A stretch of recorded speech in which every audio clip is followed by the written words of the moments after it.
اسی علم کے حوالے سے اس شخص سے متعلق یہ 4 باتیں جو ہیں لکھ دی جاتی ہیں۔ اب اس کو سمجھنا چاہیے، اصل میں جو بات مسئلہ تقدیر کے سمجھنے میں،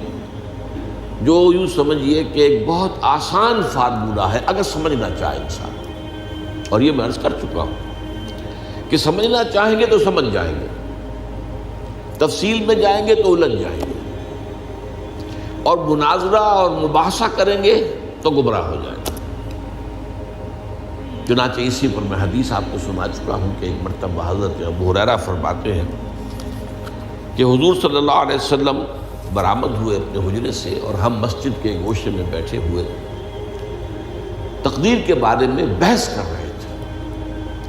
تو آپ شدید ناراض ہوئے، اور اس قدر آپ کا چہرہ مبارک غصے کی وجہ سے سرخ ہو گیا کہ ایسے محسوس ہوا جیسا آپ کے گالوں میں انار کا رس جو ہے وہ ڈال دیا گیا ہے، وہ اس کے اوپر بہا دیا گیا، وہ سرخ قندھاری انار، اس کا تصور کیجئے، وہ عام تو انار نہیں جس کے اندر وہ رنگ نہیں ہوتا۔ پھر آپ نے فرمایا غصے سے، کیا تمہیں اس بات کا حکم دیا گیا؟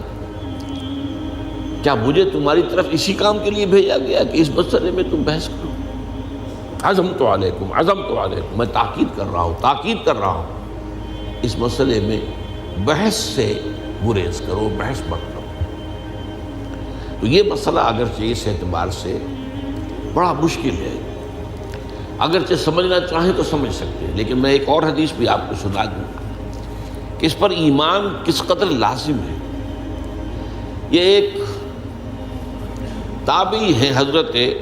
ابن الدیلمی رحمۃ اللہ علیہ، وہ فرماتے ہیں، ذرا طویل حدیث ہے، میں اس کا خلاصہ بیان کر رہا ہوں، کہ میرے دل میں تقدیر کے بارے میں کچھ وسوسے پیدا ہوئے، تو میں نے جو بھی کبار صحابہ اس وقت زندہ تھے، بقید حیات تھے، ان سب سے ملاقات کی۔ ابی ابن کعب رضی اللہ تعالیٰ عنہ، جن کے بارے میں حضور نے فرمایا ہے کہ اقرأہم ابی ابن کعب، میرے صحابہ میں قرآن کا سب سے بڑا عالم ابی ابن کعب۔ ان کے علاوہ عبداللہ ابن مسعود کے پاس بھی میں گیا رضی اللہ تعالیٰ عنہ، جن کی حدیث ہم پڑھ رہے ہیں۔